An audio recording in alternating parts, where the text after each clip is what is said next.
Yan, so ako yan, saksak natin, tapos standby siya para mag power on siya. Ayan, so dito tayo sa my screen. Yan, labas yung logo ng L. Tingnan nyo, hindi na po kumukurp na parang pumuputi, tapos dark blue yung kanyang picture. Tayo natin yung standby mode na blue screen. Yan, kasi nagtatain ang camera natin, walang yung video pala. Ayan. So tingnan niya, hindi na po nagbabago yung kanyang kulay, hindi na po siya puti, hindi na po siya nagda dark blue. So nag-steady na po yung kanyang picture.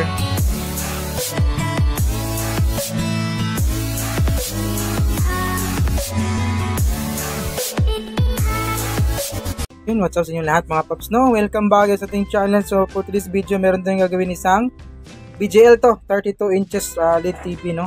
Ayan. So meron naman siyang standby, so papawaran natin. Ayan. Ayan natin yung kanyang screen. Ayan, meron naman siyang picture, pero yan yung kanyang resulta. Ayan, no? Yan yung kanyang picture. So ano yan? Para siyang meron siyang bar lines, tapos merong flicker, tapos fine lines din, double. Ayan, ito na. Ayan, no? So meron tayo nakikita ngayon, no? Picture, labas naman yung logo ng no signal, pero umuuga siya, so nagpi-flicker siya, no? Ayan. So ito yung try nating gawin, baka pala rin tayo at magawa natin ulit, no? So buksan ko lang. So ito nga, no, nabuksan na natin. Yan, ito yung kanyang model, BJL 32 LTB. So China pala to, napaka China naman ng unit na to. So, tingnan nyo kanyang loob, oh. Ayan, tapos ito yung kanyang mainboard. Okay, tapos pinagsama na yung power supply at mainboard, tapos T-con din, duckport siya, din LVDS cable ribbon. Ayan, so ano, China nga. Ayan, kita nyo naman dito yung placement. Parang kumbaga bahala na, basta mapaandar lang yung unit, no? Ayan, no? Pero ano na naman to, mga mura, yung pinakamura siguro to na LED TV na nabibili sa market, no? Ayan. So unang gagawin natin ngayon, bali ano kung titingnan natin yung kanyang screen, parang nabasa siya ng tubig or ano, natuluan daw ng aircon.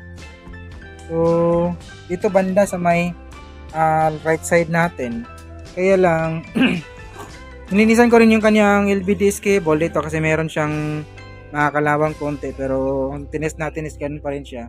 So anong gagawin natin ito, magdi-disable po tayo or magre-remove po tayo ng parts. Bali dito tayo sa may right side magsisimula, kasi yung nakita ko na medyo maraming tubig or parang meron siyang tawag doon, basta mayroon siyang marka ng parang nabasa siya ng tubig dito sa may right side natin. So dito tayo mag-uumpisa. So pansin nyo ba yung maliliit na fusible resistor na yan? Yan po yung kanyang clock signal, clock 1 hanggang clock 6, so 6 na clock signal yung gamit.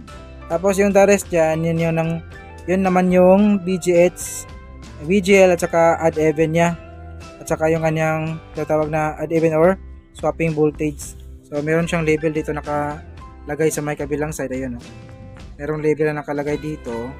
Ayan. Ayun, so dito tayo mag-uumpisa. Unahin natin yung clock bago natin susunod yung swapping voltage, no? So ito, troubleshoot na muna natin to para hindi na ma-video natin.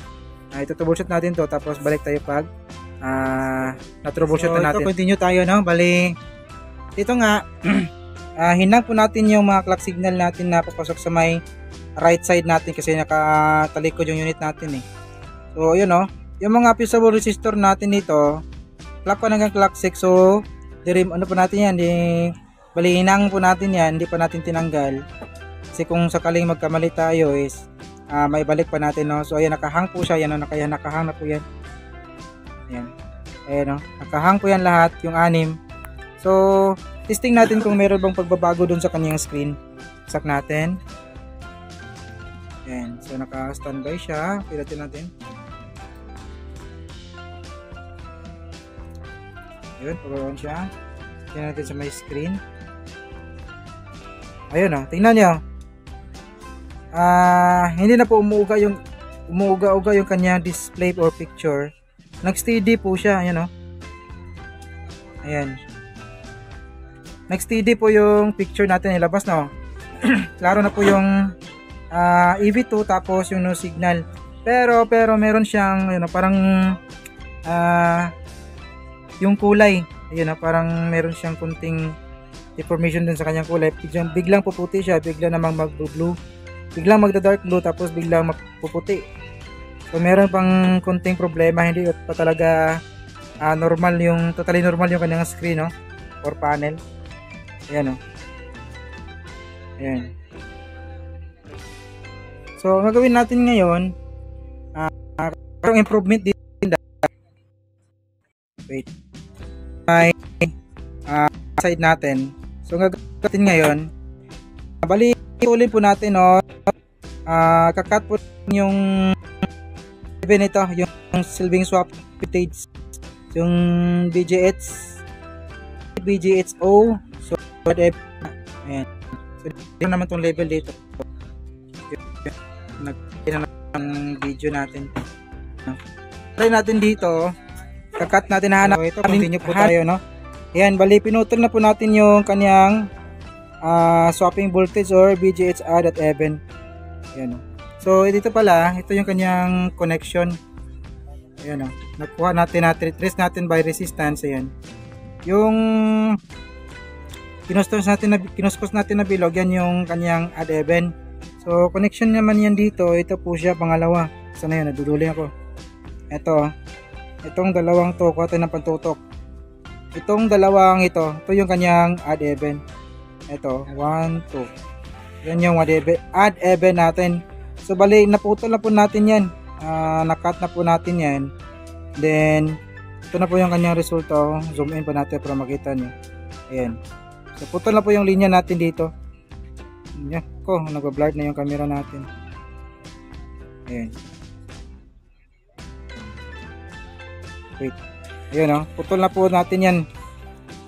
Bali, inayos po natin yung cutting nito. Chinik natin ng resistance dito at saka ito. Dito naman dito. Ito. Parang tatain naman yung camera natin. Ayan. So, chinik. Normal na po. Putol na po yung natin. So, resulta. Ako, nagtataman yung camera na lang yan. Yan. So, ako, yan, saksak natin. Tapos, standby siya para mag-power on siya. Ayan. So, dito tayo sa my screen. Yan. Labas yung logo ng L. Tignan nyo. Hindi na po kumukurp na parang pumuputi. Tapos, dark blue yung kanyang picture. Tayo natin yung standby mode na blue screen. Yan. Kasi nagtatain ang camera natin. Walang yan. Yung video pala. Ayan. So, tingnan niya, hindi na po nagbabago yung kanyang kulay. Hindi na po siya puti, hindi na po siya nagda-dark blue. So, nag-steady na po yung kanyang picture. At saka, pinong-pino po yung natin kahit na mahang natin yung kanyang clock signal. So, pino pa rin yung kanyang picture. Wala po tayong makikitang fine lines dyan. Ayan, Ayan. So, nakuha natin agad sa isang cuttingan lang. Sa side na to, so hindi na tayo kailangan mag-trial and error. So yun nga, dapat pag technician ka, matyaga ka talaga kung titinan mo siya, kung mga ganun, tulad ng nabasa ng tubig. So syempre kung saan banda yung parang may lamat tubig, so dun ka mag-umpisa kasi yun yung posibleng may problema side. Ayan. So nandito lang yung video natin mga paps, no? Kahit pa paano sa naman idea ngayon, magdi-delete muna tayo ng mga video kasi medyo naghahang na yung camera natin.